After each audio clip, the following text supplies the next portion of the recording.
Kita bahas BSD, Bumi Serpong Damai Tbk.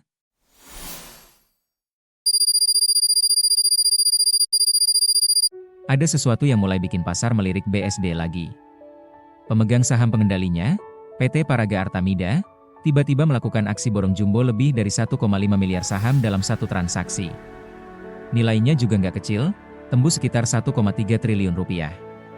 Dan yang paling menarik, pembelian ini dilakukan di harga sekitar Rp880 per saham. Nah, disinilah market mulai pasang radar. Karena biasanya kalau pengendali perusahaan berani keluar uang segede itu, mereka tentu punya keyakinan tertentu terhadap valuasi maupun prospek bisnis perusahaan ke depan. Apalagi sektor properti sendiri belakangan mulai ramai dibahas lagi setelah sempat lesu cukup lama. Jadi aksi ini langsung memunculkan banyak spekulasi.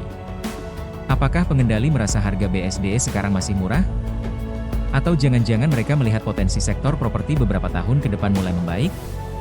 Karena di market, waktu orang dalam perusahaan mulai akumulasi besar-besaran, investor retail biasanya langsung bertanya satu hal, apa ada sesuatu yang belum bisa dari pasar? Tapi yang mulai bikin market lebih ramai dibahas justru bukan aksi borongnya, melainkan efek setelahnya. Karena habis transaksi jumbo itu, saham BSD yang beredar di publik langsung makin tipis. Free float-nya turun dari sekitar 27% jadi tinggal 18% lebih. Nah, mungkin buat investor pemula angka ini kedengerannya biasa aja. Tapi buat market, ini penting banget. Karena makin sedikit saham yang beredar di publik, biasanya pergerakan saham jadi lebih sensitif. Ibaratnya gini, bayangin kamu lagi ngincer barang limited edition. Awalnya stok masih banyak, jadi harga santai. Tapi begitu stok tinggal sedikit, orang mulai rebutan. Nah, saham juga mirip. Waktu barang di market makin tipis, harga bisa jadi lebih gampang naik kalau ada pembeli besar masuk, makanya biasanya investor mulai ngomong, wah ini saham mulai kering nih. Tapi kondisi kayak gini juga ada sisi bikin deg-degannya.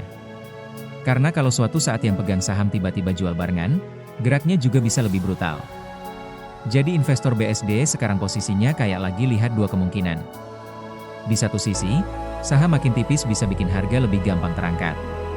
Tapi di sisi lain, keluar masuk sahamnya nanti juga bisa makin gak nyaman kalau likuiditas makin serat.